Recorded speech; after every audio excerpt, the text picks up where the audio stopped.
మీతో పాటు ఈ సర్వీస్‌లో పాల్గొనడానికి నాకు అవకాశం ఇచ్చిన తమ్ముడు సాల్మన్‌కి నా యొక్క హృదయపూర్వక వందనాలు తెలియచేస్తున్నాను నేను. మాది రాజమండ్రి బైబిల్ ప్లేస్ చర్చ్ చాలా మందికి బిషప్ జోసెఫ్ గారు తెలిసి ఉండుంటది. నేను వారి కోడలు నేను. సో, ఇప్పుడు మేము పరిచర్య చేస్తున్నాము. నాకు ఇద్దరు బిడ్డలండి. ఇక్కడ పరిచర్య చేస్తున్నాం రాజమండ్రిలో. సో, సాల్మన్ తమ్ముడు మాతో పాటు ఇక్కడ తను సండే స్కూల్ చిల్డ్రన్ విషయంలోని ఎంతో పరిచర్యలో సహకరించేవాడు. యవనస్తుల విషయంలో కూడాను. తను మీ దగ్గరికి అక్కడికొచ్చేసినప్పుడు కూడా ఇక్కడికి మధ్య మధ్యలో వచ్చి ఎన్నో విషయాలు ఎన్నో సార్లు సహకరించాడు తను. అందును బట్టి ఎప్పుడు కూడాను మరి రిలేషన్ అంది పోలేదు. సో, ఈ రీతిగా మనం జ్ఞాపకం చేసుకునేటప్పుడు దేవుడు మనల్ని అందరినీ కూడా తన యొక్క రక్తంతో కొనుక్కొని మనందరము ఎవరెవరు వేరు వేరు చోట్లున్నా లేకపోతే వేరు వేరు తాలూకా తల్లి బిడ్డలమైనప్పటికీ కూడా యేసు రక్తం చేత మనందరం కూడా ఒకే అన్నదమ్ములుగా, అక్క చెల్లెలుగా మరి దేవుని ప్రేమ కలిగి, దేవుని తాలూకా ఐక్యత కలిగి ముందుకి కొనసాగిపోవడానికి దేవుడు మన కృప అనుగ్రహించారు. అలాగే మరి ముఖ్యంగా అంచె దినాల్లో మనమున్నాము. ప్రతిరోజు కూడాను దైనందిన జీవితంలో ఆధ్యాత్మికమైన జీవితంలో దినదినము ఎదిగి వర్ధిల్లడం అనేది చాలా అవసరత. ఎందుకనంటే ప్రెజెంట్ డేస్‌లో మనం అనేక మందిని చూసుకునేటప్పుడు మేము చాలా బిజీ అండి అంటున్నారు. బిజీ అని చెప్పి అన్ని పనులు చేస్తూ ఉంటారు. దేవుడి దగ్గరకొచ్చేసరికి కేవలము దేవుని పని చేయడానికో, లేకపోతే దేవుని సన్నిధానంలో టైమ్ స్పెండ్ చేయడానికో ఖాళీ లేదు, బిజీ అని చెప్తూ ఉంటారు. బట్ మీరు ప్రతిరోజు కూడాను ఇలాగా కలుసుకొని దేవుని తాలూకా లేఖన భాగాలు, ప్రార్థన ఇవన్నీ కూడాను పార్టిసిపేట్ చేయడం అనేది చాలా ఆహ్, గర్వించదగ్గ విషయము, సంతోషించదగ్గవలసిన విషయము. కాబట్టి దేవుడు ఇంకా మిమ్మల్ని అందరినీ కూడాను ఆశీర్వదించాలని కోరుకుంటున్నాను. ఈ రీతిగా నడిపిస్తున్న తమ్ముడు సాల్మన్ కూడా దేవుడు తన కుటుంబాన్ని కూడా ఆశీర్వదించాలని కోరుకుంటున్నాను నేను. సో, మన యొక్క దైనందిన ధ్యానంలోని యోబు గ్రంథము 40 అధ్యాయంకి వచ్చారు మీరు. కాబట్టి యోబు గ్రంథము 40 అధ్యాయంలో మనం చూసుకునేటప్పుడు కొన్ని కొన్ని విషయాలు మనకి ఈ రీతిగా కనబడతాయి. అయితే 40 అధ్యాయంలో మనకి 24 వచనాలు మనకు కనబడతాయండి. 24 వచనాలు కూడాను 3 భాగాలుగా విభజించారు. 3 భాగాలు ఏంటి అని మనం జ్ఞాపకం చేసుకునేటప్పుడు, మొదటి 5 వచనాల దగ్గరకొచ్చేసరికి యోబు తనను తాను తగ్గించుకోవడం అన్నది మనకు కనబడుతుంది. అలాగే 6వ వచనం నుంచి 14వ వచనం దగ్గర రాగానే యోబు నీతి, తన తాలూకా శక్తి, జ్ఞానం గురించి ప్రభువు చూపించడానికి అతనితో ఆ రీతిగా తర్కిస్తున్నట్లు మనకు కనబడుతుంది. 15వ వచనం నుంచి 24 వచనాల వరకు మనం చూసుకుంటే బెహ్మోతుతో మరి దేవుని తాలూకా శక్తి చూపబడింది. దేవుడు తను తాను మరి చూపించుకోవడానికి బెహ్మోతుని గురించి అక్కడ వివరిస్తా ఉన్నారు. సో, ఈ రీతిగా 3 భాగాలు మనం చూసుకునేటప్పుడు, ఇంకా ఈ 3 భాగాల్లో ప్రాముఖ్యమైనది ఏంటి అంటే దేవుడు, అలాగే మనిషి, తర్వాత బీస్ట్ గొప్ప జంతువు అన్నది మనకి కనబడుతుంది. మరి ఇలాగా కనబడేటప్పుడు యోబు గురించి మనం ధ్యానం చేసేటప్పుడు జనరల్‌గా మనందరం కూడాను ఎవరైనా విశ్వాసికి గాని, సేవకులు గాని, ఎవరికైనా శ్రమలు, శోధనలొచ్చేటప్పుడు ఏమంటా ఉంటామంటే, యోబు అంతటి వారికే గొప్ప శ్రమలొచ్చాయి, శోధనలొచ్చాయి అని చెప్పి కౌన్సెలింగ్ చేస్తూ ఉంటాం మనం. అలాగే యోబుని దేవుడు ఏ రీతి అయితే అలాగా ఆస్వాదించారో, ఒక్కసారి అన్నీ పోయినా మరలా దేవుడు ప్రతీది కూడా రిస్టోర్ చేశారు కదా అని చెప్పి, ఆ రీతిగా మనం కౌన్సెలింగ్ చేయడానికి ఇష్టపడతా ఉంటాం.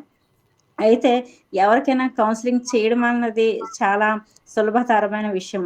కానీ అది మన దగ్గరికొచ్చినప్పుడు మనం దాన్ని ఏ రీతిగా స్వీకరించగలుగుతున్నామో, దాన్ని ఏ రీతిగా మనము మరి ఎదుర్కొనగలుగుతున్నామో, ఏ రీతిగా స్పందిస్తున్నామో అన్నది చాలా ప్రాముఖ్యమైన విషయము.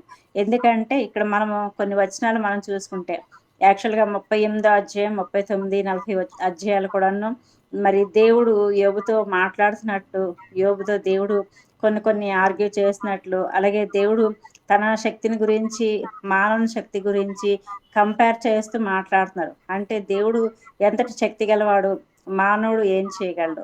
ఈ రీతిగా చూసుకునేటప్పుడు ఇలా చెప్తాననమాట. అంటే అక్కడ జరిగిన సందర్భం ఏంటి అని మనం జ్ఞాపకం చేసుకునేటప్పుడు ప్రీవియస్ చాప్టర్స్ గాని, ఏదైనా మనం చదివేటప్పుడు మీరు ఆల్రెడీ ఇవన్నీ కూడా ధ్యానం చేశారు కాబట్టి మరి యోబు తన యొక్క ఫ్రెండ్స్ అందరూ కూడాను మరి దేవుడు ఎందుకిలా చేశారు? ఏ రీతిగా ఇలా చేశారు? అని ఒకవైపు దేవుడిని నిందిస్తా, ఒకవైపు యోబుని వాళ్ళు నిందిస్తున్నట్లు మనం గమనిస్తూ ఉంటాము. అయితే ఇక్కడ మనం చూసుకునేటప్పుడు ఈ యొక్క 40 అధ్యాయంలో గాని, జనరల్‌గా గాని మనం చూసుకునేటప్పుడు ఎప్పుడైనా సరే ప్రతి మానవుడు కూడా తనకు ఏ శ్రమొచ్చినా, శోధనొచ్చినా, ఇబ్బందొచ్చినా, బాధొచ్చినా కూడాను దేవుడిని ఫస్ట్ మన కోపము ఎవరి మీద? దేవుడి మీద. తర్వాత మన కోపం ఎవరి మీద అంటే చర్చ్ లేతే మందిరం మీద. చూడండి చాలామంది విశ్వాసుల్ని మనం అడిగేటప్పుడు మీరెందుకు ఇలాగ మందిరంకి రాలేదో లేతే ప్రార్థన మానేసారంటే, ఇంత భక్తిగా మేము ఉండేటప్పుడు దేవుడు మాకేం చేశారండి? అందుకనే మేము ప్రార్థన మానేసామనో, ప్రార్థన రావట్లేదనో, లేతే మందిరానికి రావట్లేదనో చెప్తా ఉంటారు. సో, ఈ రీతిగా మనం చూసుకునేటప్పుడు ఎవరి మీద కోపగిస్తున్నారు, ఎవరిని నిందిస్తున్నామన్నారు అని మనం చూసేటప్పుడు దేవుని మీద కోపము, దేవుని నిందిస్తున్నట్లు మనం చూస్తున్నాము. సో, ఫస్ట్ మనము ఈ విషయాలు జ్ఞాపకం చేసుకునేటప్పుడు ప్రతి ఒక్కరి లైఫ్‌లో కూడాను ప్రాబ్లమ్స్ లేకుండా ఉండవండి. అందరి లైఫ్‌లో కూడాను చిన్నదో, పెద్దో ఏదో ఒక ప్రాబ్లమ్, సమస్య, శోధన, ఇరుకు, ఇబ్బంది, అనారోగ్య సమస్య ఏదో ఒకటి వస్తా ఉంటది. సో, ఆయా సందర్భాల్లో మనం అనుకుంటాం, నేను ఉపవాసాలు చేస్తున్నాను కదా! ఇన్ని ప్రేయర్స్ చేస్తున్నాను. ఇంత నేను టైమ్ స్పెండ్ చేస్తున్నాను నేను. అలాగే దశమ భాగాలు ఇస్తున్నాను. చాలా చాలా మంచి కార్యాలు చేస్తున్నాను. అలాంటప్పుడు నాకే ఎందుకు ఇలా జరగాలి? దేవుడు ఎందుకు ఇలా అనుమతించాలి? అని చెప్పి దేవుడిని నిందిస్తా ఉన్నామనమాట. సో, ఇలాగా నిందించేసేటప్పుడు ఏం జరుగుతుందని ఫస్ట్ ఆఫ్ ఆల్ మనం జ్ఞాపకం చేసుకునేటప్పుడు టోటల్‌గా మనమేంటి? దేవుడేంటి? సో, టోటల్ పిక్చరైజేషన్ మనకొస్తా ఉంటది. సో, ఫస్ట్ మనం జ్ఞాపకం చేసుకునేటప్పుడు దేవుడిని నిందించడం వలన ఏం జరుగుతుంది? అని మనం జ్ఞాపకం చేసుకోవాలి. దేవుడు ఈ రీతిగా యోబుతోటి అంత దేవుడు కూడా ఫ్రస్ట్రేట్ అవ్వి, "నువ్వు దేవుని తాలూకా జ్ఞానం గురించి ఎందుకిలాగ అనుకుంటున్నావు? దేవుని తాలూకా బలమేంటి? నీ తాలూకా బలమేంటి?" అని దేవుడు రివర్స్‌గా క్వెషన్స్ వేయటానికి రీజన్ ఏంటి? అని మనం జ్ఞాపకం చేసుకునేటప్పుడు నిందించడం వలన వచ్చే పరిణామాలు గాని ప వ్యతిరేక కార్యాలు, కారణాలు ఏమైనా ఉన్నాయా అని మనం జ్ఞాపకం చేసుకుంటే, ఫస్టు నిందించడం వలన ఏం జరుగుతుందంటే దేవుడిని అపవాదికి మనం చోటిచ్చిన వారం అవుతామనమాట. బైబిల్ గ్రంథంలో మనం చూసుకునేటప్పుడు ఫస్టు ఆదికాండం 3వ అధ్యాయం నుంచి మనకు మొదలవుతది. ఏం మొదలవుతుందంటే హవ్వమ్మ గారు పండు తీసుకొచ్చారు. తినిన తర్వాత ఆదాము కూడా తినేసారు. తినేసిన తర్వాత అప్పుడు దేవుడొచ్చిన తర్వాత ఏం చెప్తున్నారంటే, "నువ్వు నాకిచ్చావు హెల్పర్‌గా. ఈమె వల్లనే నేను ఇది తినాల్సొచ్చింది" అని అప్పుడు కూడాను ఆదాము దేవుడికి మీదే నింద వేస్తా ఉన్నాడు. సో, నింద అనేది మనుషులకి ఆది నుంచి అలవాటయిపోయింది. కానీ అది నింద అనేది సాతాను ఏ రీతిగా తీసుకుంటుందంటే, సాతానుకి అవకాశంగా తీసుకుంటుందండి. బైబిల్ గ్రంథంలో పేతురు భక్తులు ఇలా రాస్తున్నారు. మొదటి పత్రికలోని 5వ అధ్యాయం 8వ వచనంలో చూసుకునేటప్పుడు, మరి మీ విరోధి అయిన అపవాది ఎవరిని మృంగుదునా అని గర్జించు సింహం వల్లే మరి వెదుగుచూ తిరుగుచున్నాడు అని చెప్పి రాస్తున్నారనమాట. సో, అక్కడ రాస్తునేటప్పుడు యోబు గురించి కూడాను అదే రీతిగా జరిగింది. యోబు అప్పటికి దేవుడిని ఏం నిందించట్లేదు. ఫస్ట్ స్టార్టింగ్‌లోనే దేవుడికంత అనుకూలంగా నీతిగా జీవించాడు. కానీ అపవాది ఏం చేస్తున్నాడంటే వీళ్ళని మింగేద్దామా అని చెప్పి తిరుగుతా ఉన్నాడు. తిరుగుతా ఉండి దేవుడి దగ్గరికెళ్ళి దేవుడిని అడుగుతున్నాడు. దేవుడు చెప్తా ఉన్నారు. "యోబుని చూసావా?" అనేటప్పుడు యోబు దేవుడికి ఏమని చెప్తా ఉన్నాడంటే, "నువ్వు అతని చుట్టూ అంతా కంచె వేసేసావు కదా!" అని చెప్పి యోబు దేవుడితో చెప్తున్నారు. ఆ కంచె తీసివేస్తేనే కానీ మరి యోబు యొక్క జీవితంలోకి రాలేకపోయాడు అపవాది. సో, ఏదేమైనప్పటికీ కూడా అపవాది ఎలాగొచ్చాడు ఇవన్నీ కూడాను మరి అవన్నీ కూడాను ప్రతీది కూడా డిస్ట్రాయ్ చేసినట్లు మనం చూస్తూ ఉన్నాము. సో, ఇంకా మనం జ్ఞాపకం చేసుకునేటప్పుడు మనం ఎప్పుడైతే నిందించడం అనేది ప్రారంభిస్తామో దేవుడికి, "నాకెందుకు ఇంత చేసావు ప్రభా! ఎందుకు ఎలా చేసావు తండ్రి" అనంగానే అపవాదొచ్చి ఇంకొక 4 మాటలు మనకు క్రియేట్ చేస్తాడండి. స్వయంగా మరి అపవాదే వచ్చి మనతో మాట్లాడకపోయినా చుట్టబంధువుల ద్వారా, స్నేహితుల ద్వారా వచ్చి, "చూడు నువ్వింత భక్తి జీవితం కొనసాగిస్తున్నావు కదా! దేవుడు నీకెందుకు ఇలా చేయాలి? నీ పట్ల ఇలాగెందుకు దేవుడు ప్రవర్తించాలి? నీకిలా జరగాలా?" అని చెప్పి ఎన్నో రకాలుగా మనకు చెప్తా ఉంటారు. ఆ టైంలో మనకేం జరుగుతుందంటే, చాలా అవిశ్వాసం అనేది చోటు చేసుకుంటది. కాబట్టి నిందించడం అన్నది మొట్టమొదటిగా చేయకూడదు. రెండవది నిందించడం వలన ఏం జరుగుతుంది అని మనం జ్ఞాపకం చేసుకునేటప్పుడు, ఆ పరిస్థితులన్నవి మారవండి. ఎప్పుడైనా మనము దేవుడిని నిందించడం ప్రారంభించామనుకోండి, పరిస్థితులన్నవి మారవు కదా! ఇంకా ఏం జరుగుతుందంటే, ఇంకా బ్యాడ్ గాని, వరస్ట్ గాని అవ్వడానికి ఆస్కారం ఉంది. సో, ఇక్కడ భక్తుడు ఈ రీతిగా తెలియచేస్తారు. అసలు ఎవరి గురించి మనం నిందిస్తాము అని మనం జ్ఞాపకం చేసుకునేటప్పుడు, మనకు శోధనొచ్చినప్పుడు కదా నిందిస్తాము. దేవుని తాలూకా లేఖన భాగం అందుకే ఇలా తెలియచేస్తుంది. ఆ శోధన ఎందుకు వస్తుంది? మనం ఎందుకు నిందించాలి? నిందించకూడదు అనేది భక్తుడు ఈ రీతిగా తెలియజేస్తున్నాడు. యాకోబు రాసిన పత్రికలోని మొదటి అధ్యాయంలో 2-4 వచనాలు ఇలా రాస్తున్నాడు. నా సహోదరులారా, మీ విశ్వాసమునకు కలుగు పరీక్ష ఓర్పును పుట్టించునని ఎరిగి మీరు నానా విధములైన శోధనలలో పడినప్పుడు అది మహానందమని ఎంచుకున్నది. మీరు సంపూర్ణులను అనునాంగులను ఏ విషయంలోనైనాను కొదువ లేని వారున ఉండునట్లు ఓర్పు తన క్రియను కొనసాగింపనీయుడి అని చెప్తున్నారండి. కాబట్టి మనకి ఏదైతే శ్రమ వస్తుందో, శోధన వస్తుందో అది ఎందుకు వస్తుంది అని మనం ఇక్కడ లేఖన భాగం తెలియజేస్తుందంటే, మరి అది మహానందం అని ఎందుకు ఎంచుకోవాలంటే, ఈ యొక్క శోధన తర్వాత, ఈ బాధ తర్వాత ఏమొస్తుందంటే చాలా మనం సంపూర్ణంగా అవ్వడానికి, ఏ విషయంలో కూడాను కొదువ లేకుండా ఉండడానికి దేవుడు కార్యం చేస్తున్నారు అని మనం గ్రహించుకొని, మరి దేవుణ్ణి నిందించకూడదు అని చెప్పి దేవుని తాలూకా లేఖన భాగం తెలియజేస్తుంది.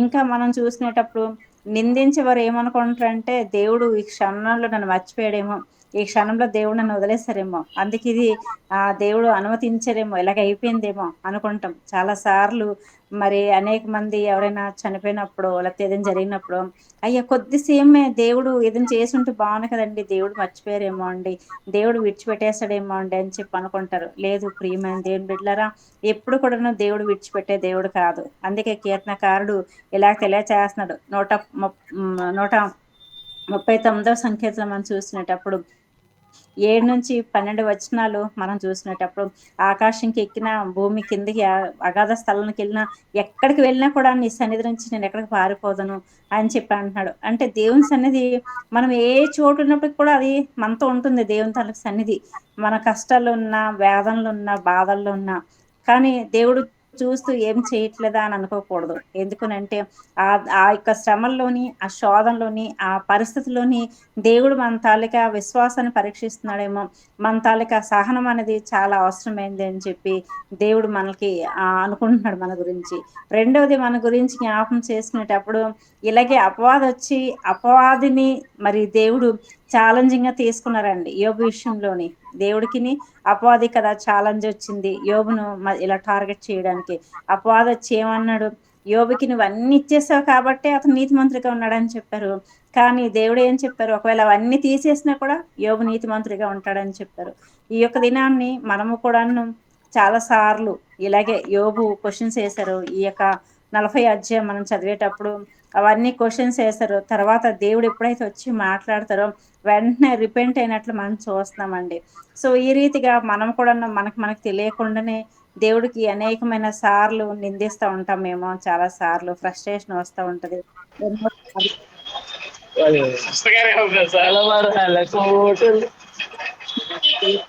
మనతో మాట్లాడుతున్నారు, ఏం మాట్లాడుతాను అని మనం జ్ఞాపకం చేసుకునేటప్పుడు, ఇప్పటి వరకు కూడా మన లైఫ్‌లో ఇలాగే ఎప్పుడైనా సరే ఎదురైనా ఏదైనా కూడాను ఈ యొక్క దినాన్ని మనము కూడాను, ప్రభా తెలుసో తెలియకో ఎన్నో సార్లు నేను కూడా మిమ్మల్ని నిందించనేమో, మిమ్మల్ని శోధించనేమో, మిమ్మల్ని గాయపరచనేమో, నన్ను క్షమించండి అని చెప్పి మనం ప్రార్థన చేయాలి. ఎందుకంటే ఇక్కడ యోబు చెప్తున్నారు, నా యొక్క చేతితో నా యొక్క నోటిని మోసుకుంటున్నాను అని చెప్తున్నారు. ఎందుకనంటే మరి యేసయ్య ఈ లోకంలో ఉండేటప్పుడు ఒక మాట చెప్పారండి, మనుషుల్ని లోపలికి వెళ్ళేది ఏది కూడా అపద్రం చేయదు, కానీ లోపల నుంచి బయటికి వచ్చేది మాత్రం అపవిత్రం చేస్తుంది అని చెప్పారు. అంటే మన యొక్క నోరు అనేది చాలా జాగ్రత్తగా ఉండాలి, మన నాలుక అన్నది. అందుకనే యెషయా భక్తుడు కూడాను ఇలాగా చెప్తా ఉన్నారు, నేను అపవిత్రమైన పెదవులు కల ప్రజల మధ్య జీవిస్తున్నాను తండ్రి అని చెప్పినప్పుడు దూత వచ్చి వెంటనే అగ్ని చేత ఆ యొక్క పెదవుల్ని కాల్చినట్లు మనం చూస్తూ ఉన్నాము. సో మన నోరు అనేది ఫస్ట్ ఆఫ్ ఆల్ మనకి శత్రువే మనకి. ఎందుకని మనం జ్ఞాపకం చేసుకునేటప్పుడు ఇదే నోరుతో దేవుని స్తుతిస్తాము, ఇదే నోరుతోటి మళ్ళీ దేవుడు సృష్టించిన మానవుని కానీ లేకపోతే దేవుని కానీ నిందిస్తూ ఉంటాము, లేని మాటలు చెప్తూ ఉంటాము. కాబట్టి ఈ యొక్క దినాన్ని యోబు భక్తుడు ద్వారా మనం తెలుసుకుంది ఏంటంటే, మన యొక్క నోరు అనేది చాలా జాగ్రత్తగా మరి కాచుకోవాలి.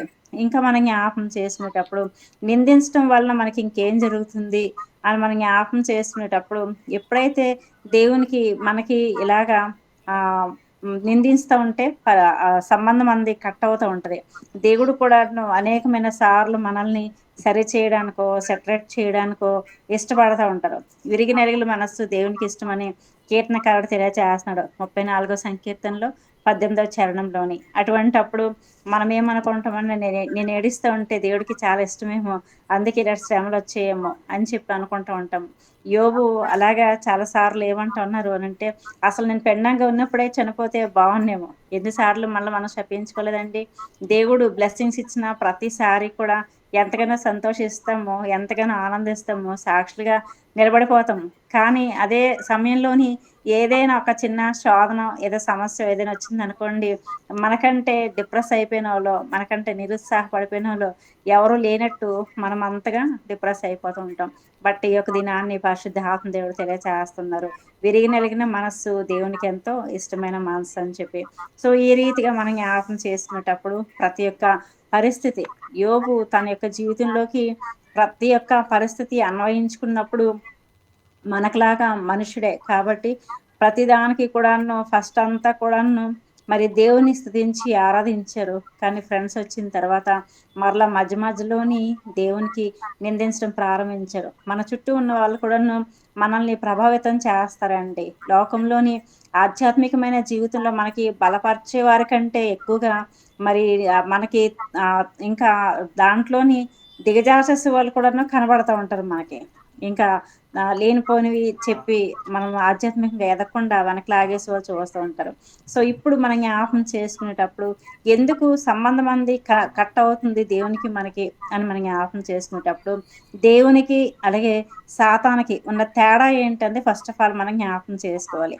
ఫస్ట్ ఆఫ్ ఆల్ వచ్చే శోధన ఏదైతే ఉందో, ఇక అపవాది ఏం చేస్తున్నాడంటే, ఆ యొక్క శోధనని అడ్డం పెట్టుకొని మనకి భయం కలిగించడానికి, మన తాలూకా ఆధ్యాత్మికమైన పునాదిని కదిలించడానికి, మన తాలూకా విశ్వాసాన్ని నాశనం చేయడానికి, అలాగే మన ప్రక్క త్రోవలో పట్టించడానికి అపవాది ప్రయత్నం చేస్తూ ఉంటాడంటండి.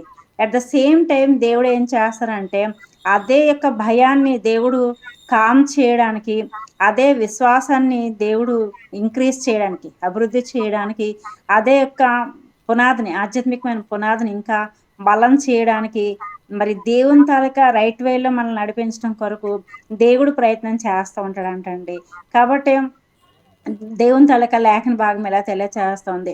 పౌలు భక్తుడు రాస్తున్నారు కొరింథీయులకు రాసిన పత్రికలో, మొదటి పత్రికలోని 10వ అధ్యాయం 13వ వచనంలో మనం చూసుకుంటే, శోధన సహింపగలిగినంత కంటే ఎక్కువగా ఆయన మనల్ని శోధింపనీయడంట. పైగా ఆయన మనకి సహాయం చేస్తారంట. సో, ఈ యొక్క దినాన్ని యోబు భక్తుడికి దేవుడు అలాగే సహాయం చేస్తారండి. ఇక్కడ మనం చూసుకునేటప్పుడు ఫస్ట్ దేవుడు యోబుతో మాట్లాడుతున్నారు. అలాగే ఆయన తాలూకా శక్తి సామర్థ్యాలను, మానవ తాలూకా శక్తి సామర్థ్యాల గురించి చెప్తున్నారు. ఎందుకునంటే ఫస్ట్ ఆఫ్ ఆల్ దేవుడు ఎంత శక్తిమంతుడనేది తెలియచేస్తున్నారు. అలాగే మానవుడు దేవుని శక్తి దగ్గర ఏమాత్రం కూడా నథింగ్ అని చెప్పి ఇక్కడ మాట్లాడుతున్నారు. అలాగే దేవుడు ఒక బీస్ట్‌ని చూపిస్తున్నాడు. నీటి గుర్రాన్ని 15వ వచనం దగ్గర రాగానే. ఆ యొక్క బీస్ట్ గురించి చెప్పినప్పుడు కూడాను తన తాలూకా శక్తి సామర్థ్యాలని దేవుడు మరి ప్రూవ్ చేసుకుంటున్నారు. ఈ యొక్క దినాన్ని ఎందుకు అలాగా ప్రూవ్ చేసుకుంటున్నారు? ఎందుకు ఇలాగా సుడిగాలిలో ప్రత్యక్షమయ్యారు? ప్రత్యక్షం అవ్వచ్చు కదా! అని చెప్పి మనం అనుకునేటప్పుడు, అవును మామూలుగా కూడా ప్రత్యక్షం అవ్వచ్చు. పరిశుద్ధాత్మ దేవుడు సుడిగాలిలో ఎందుకు ప్రత్యక్షమయ్యారు అని మనం జ్ఞాపకం చేసుకునేటప్పుడు, సుడిగాలిని సహితము ఆయన కంట్రోల్ చేయగలరండి. ఈ లోకంలో మామూలుగా మనం సుడిగాలి చూసుకునేటప్పుడు అది మనుషుల్ని గాని, దేన్నైనా సరే అది డిస్ట్రాయ్ చేసేదిగా మనకు కనబడతది. బట్ దేవుడు ఎప్పుడు కూడాను అలాగొచ్చిన ప్రతిసారి కూడాను ఆ మానవుని కన్‌స్ట్రక్ట్ చేయడానికి, ఆ మానవుని మరలా బ్లెస్ చేయడానికి, రిస్టోర్ చేయడానికి ప్రత్యక్షమైనట్లు మనం చూస్తూ ఉన్నాము. సో, దేవుని తాలూకా లేఖన భాగం తెలియచేస్తా ఉంది.